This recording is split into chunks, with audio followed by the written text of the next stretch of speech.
Hello. Hi, I'm Stephen. So I'm going to talk to you today about going atomic, which is basically taking from the smallest atom to the largest page. So basically what will we cover today? Okay, well we're going to cover pattern libraries, basically what they are and how they're used. We're going to cover over atomic design, which is basically what this is and then why that was created on top of a pattern library. Then I'm going to go into a Lego metaphor, and we're going to build a Lego Duplo rocket out of these bits here to explain atomic design a bit better. And then we're going to discuss how Moneysupermarket are going to take all of this from the atomic design perspective onto the next level with our pattern library. So firstly, does everyone know what a pattern library is? One hand, thanks James. Yeah, good work. Alright, well a pattern library is generally a tool that's created by a design team, which is to try and give structure to the patterns that exist on the website. And these patterns will basically be patterns that need defining in terms of the components that build that interface and make up those pages. And it helps promote consistency amongst teams and businesses, with like a shared vocabulary, so everyone's talking the same language and understands what patterns relate to what, so that they can build pages as well. So who's heard of the GXP? Wow, look at all the hands, amazing. It's more than there was in London.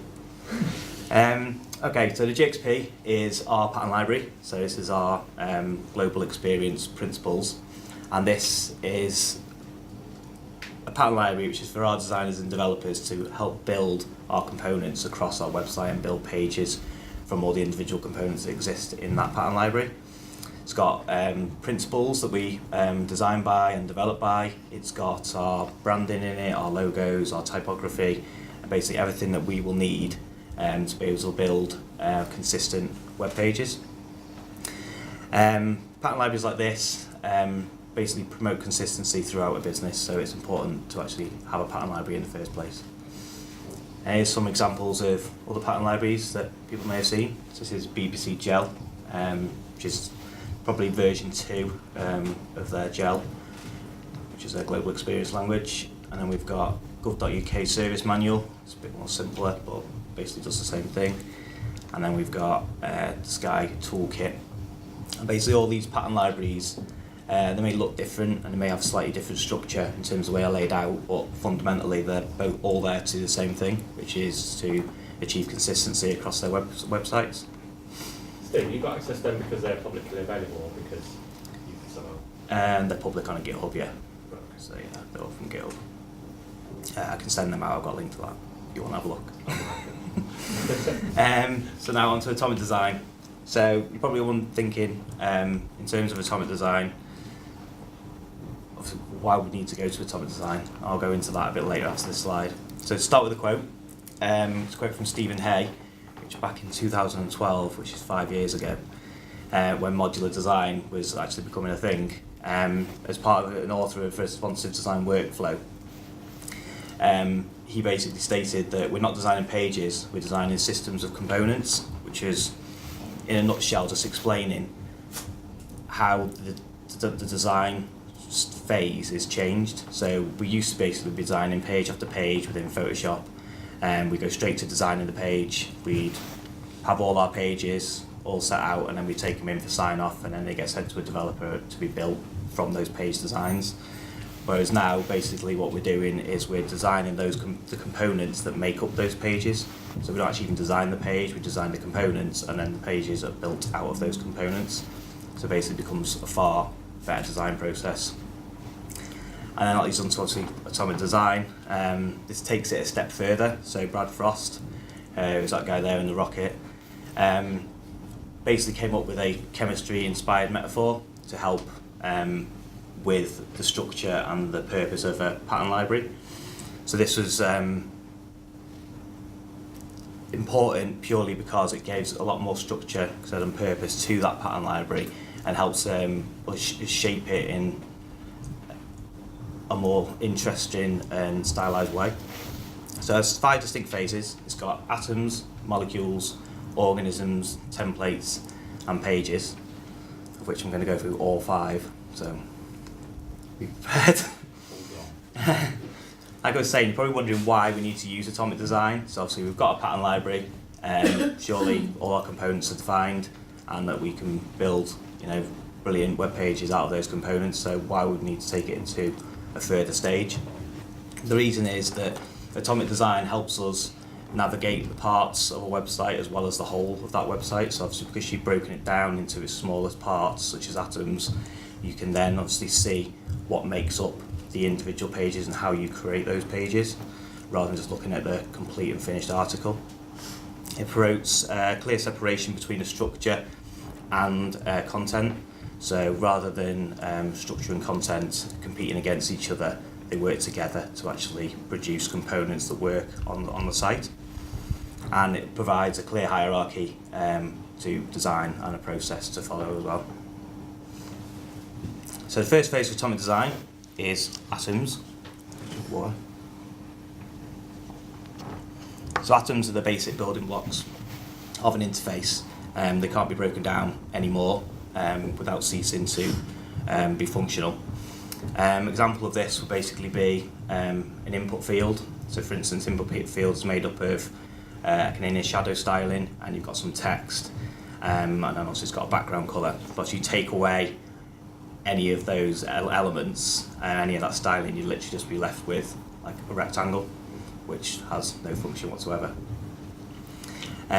So in the context of a pattern library, atoms are basically a good starting point for a base style, which gives you an at-a-glance reference when you need to look at your building blocks you've got to build from. So here's an example of some atoms which I've put together.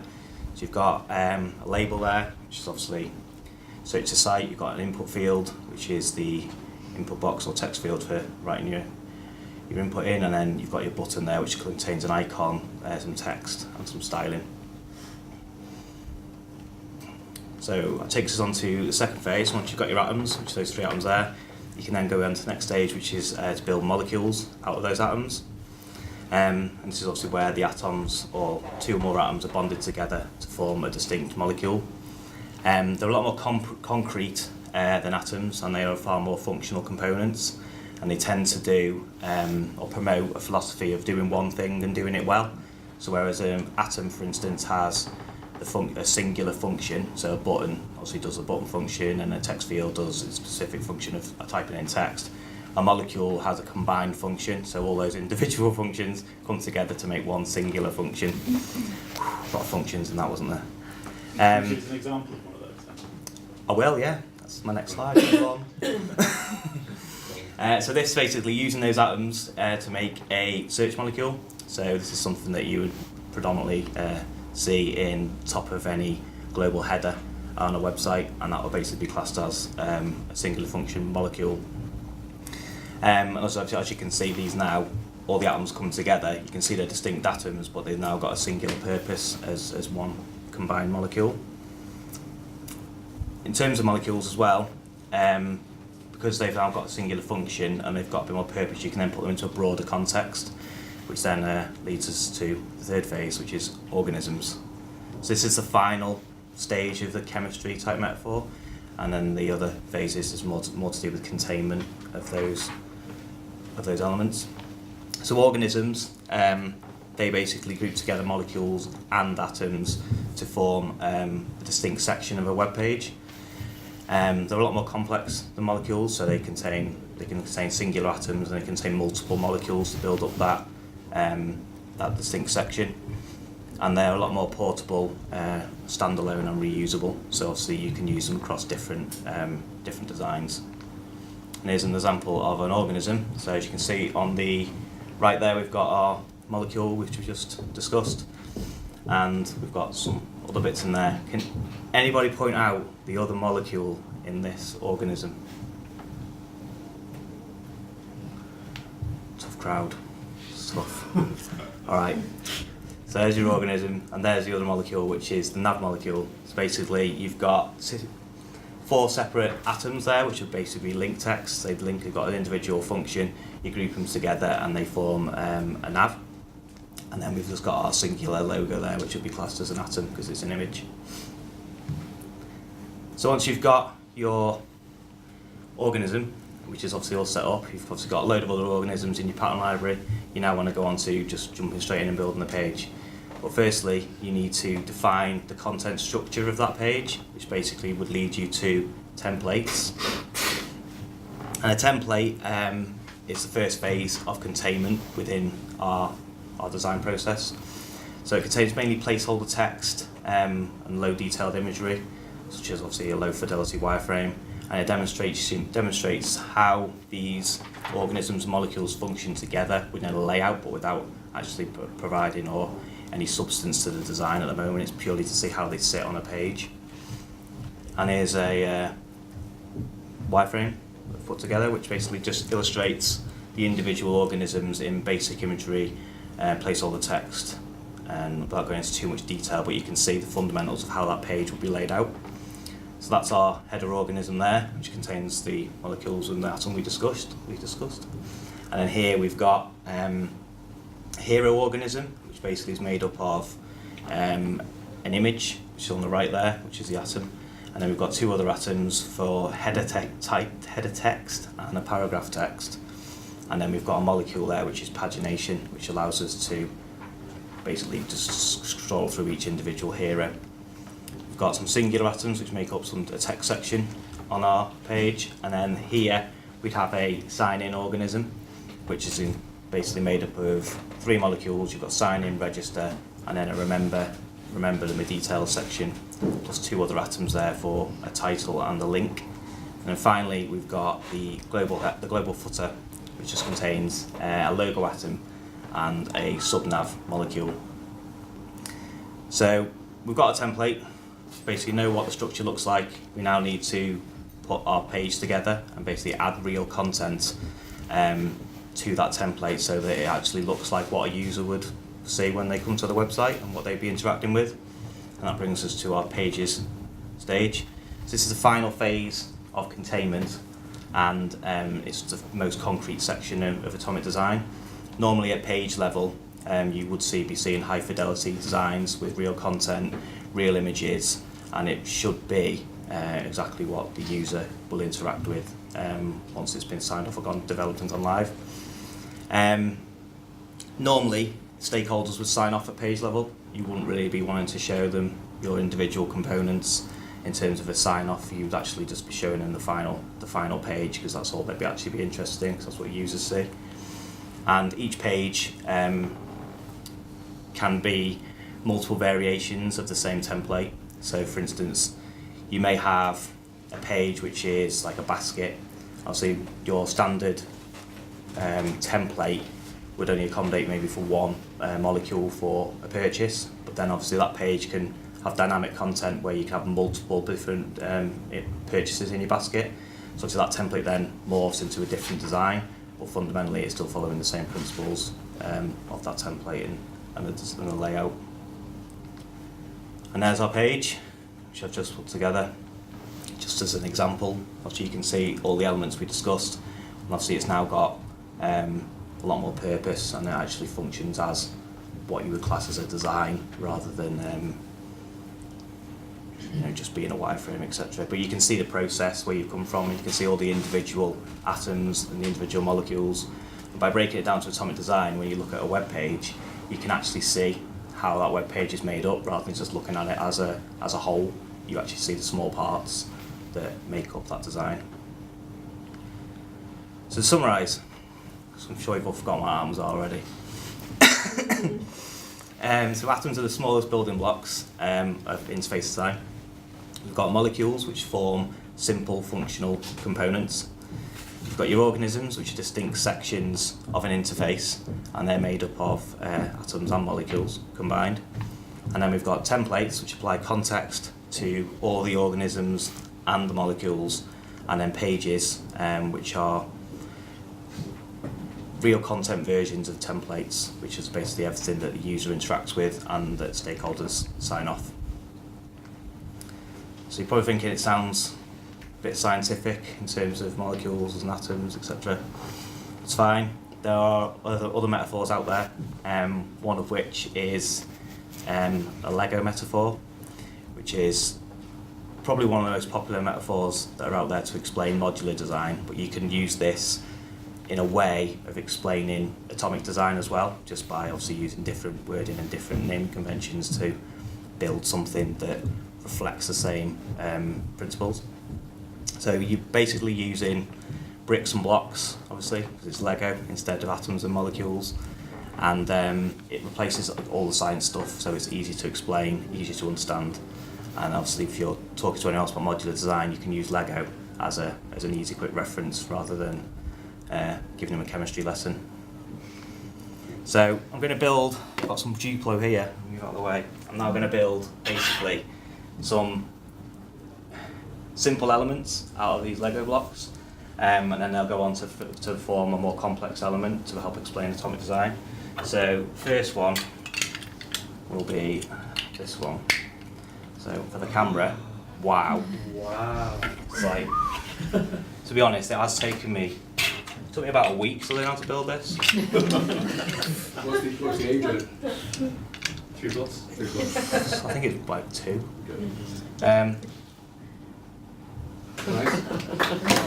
What bit would you call that, Steve? What bit would I call that? I call that like the... I'm going to come to that in a minute. Stop running ahead. Sorry.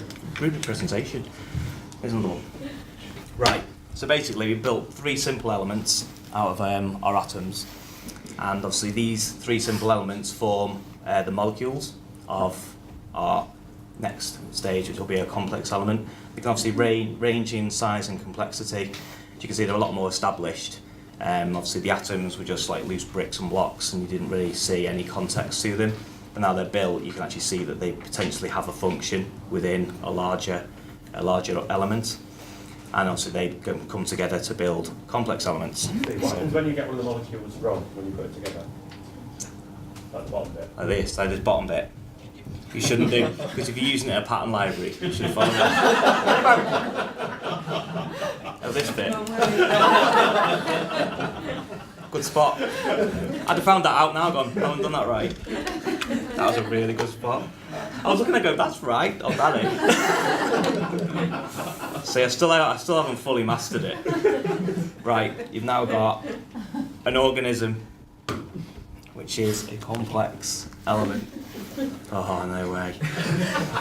Right, so anyway, the organisms, the complex elements replaces the organisms in the Lego metaphor, and as you can see, it makes up a meaningful object.